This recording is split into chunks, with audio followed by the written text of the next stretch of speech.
The quiet town of Maplewood, nestled between towering pines and misty hills, there lived an older man named Harold. His thin frame and wiry hair gave him an unsettling appearance, like a scarecrow that had come to life. For years, he'd been an outcast, a figure whispered about in hushed tones by the townsfolk. But it was his peculiar habit that truly set him apart. Harold loved to watch every evening as the sun dipped below the horizon, painting the sky in hues of orange and purple. Harold would wander the neighborhood, peering into homes. He took pleasure in witnessing the mundane lives of others, the laughter of children, the shadowy silhouettes of couples sharing dinner, the quiet moments of solitude. It was an obsession, a thrill that filled the void of his lonely existence. However, one fateful night, Harold's insatiable curiosity led him to a house he had never seen before. It sat on the outskirts of town, draped in an ethereal shroud of fog. Its windows were dark, yet a flickering light caught his eye, a single candle burning inside. Intrigued, he leaned closer, the chill of the evening air prickling his skin down as he crouched by the window. He couldn't help but feel a twinge of excitement. The allure of the unknown was intoxicating. Inside, a figure moved, a woman with long, flowing hair that cascaded down her back. She seemed lost in thought, shrouded in shadows, making it impossible to discern her features. Harold's heart raced as he pressed his face closer to the glass, his breath fogging up the pain. Then, without warning, he stumbled backward, tripping over a gnarled root that jutted from the ground. He fell to the floor with a thud, a loud gasp escaping his lips.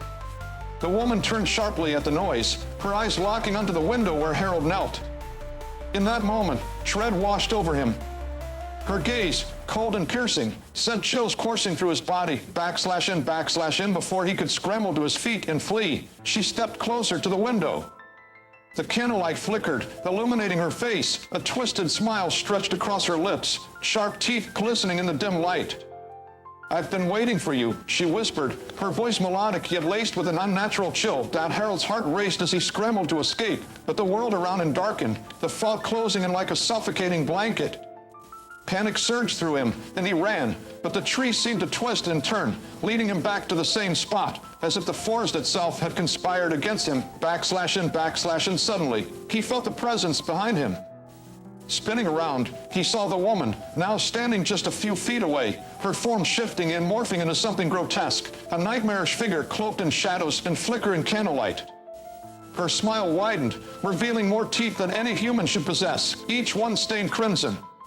"Why do you look?" she hissed, stepping toward him, the shadows curling around her like a serpent ready to strike. "You watched them, didn't you? You watched them all." Before he could respond, the ground beneath Harold's feet trembled. He fell to his knees as the earth split open, revealing a chasm that seemed to lead to an abyss of darkness. Faces began to emerge from the shadows, faces of the people he had watched, their expressions twisted in torment, mouths open in silent screams. "You took their moments," the figure snarled, "and now I'll take yours." As Harold felt himself being pulled toward the darkness, the faces of those he had spied upon surrounded him, their eyes filled with fury, accusing him of his voyeuristic trespasses. Their cries echoed in his mind as the abyss beckoned, a maelstrom of sorrow and rage. With a final scream, Harold was consumed by the shadows, vanishing into the darkness. The next day, the residents of Maplewood awoke to find the old man missing, his house empty and untouched. Yet, deep in the woods, the candle flickered within the darkened house. And sometimes, just sometimes, a pair of watchful eyes could be seen through the window, waiting patiently for the next curious soul to wander too close. But there was no escape from the darkness. The looker had become looked upon, forever trapped in a fate worse than death, his twisted smile now a part of the very nightmares he had once created.